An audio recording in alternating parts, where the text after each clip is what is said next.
Hi, my name's Eric, and I work as a carpenter and a handyman, and I'm here to talk about this rigid oscillating sander. And if you have one, yours may be orange, it may look a little bit newer. This is about 20 some years old. I've had it for a long time.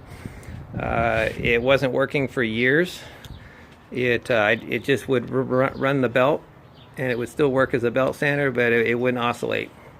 So finally I got tired of that and said, okay, what's the worst that can happen? I can take it apart and not get it back together again. So before taking it to a shop, I chose to just take it apart and see what was going on here, see if I could fix it. So a couple things that I want to show you first. This is what you're going to need to take it apart: just a screwdriver, a nut driver, a ratchet, and those are the screws right there, that are the 4 little nuts to take the bottom cup off. Here's the bottom cup. This is what has the cams in it, or I should say the ramps. And these 3 little pegs right here ride on the ramp on the inside.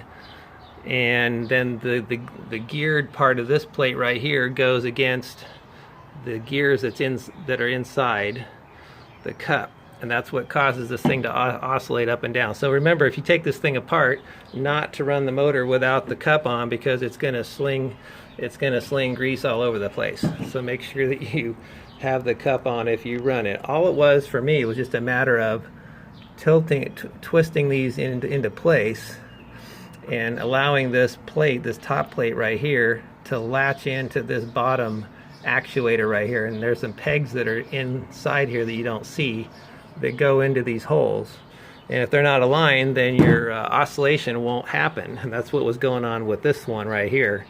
There's one other thing I'd like to mention before in this is that I discovered in some other videos I watched is that this little magnetic device here is a relay switch, which gives extra power voltage to your motor to get the motor started.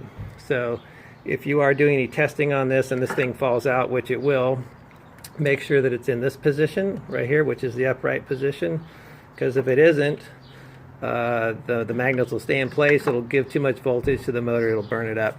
So you don't want that to happen. So make sure that you don't touch these electrodes and that you keep it in the upright position if you're testing it on its side, or just wait till it's all back in one piece.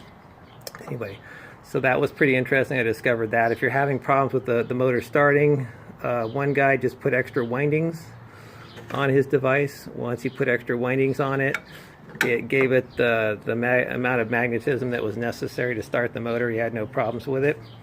So those are the 2 main issues that I've seen that could be pretty problematic, that make it seem like you need to take it to a repair shop.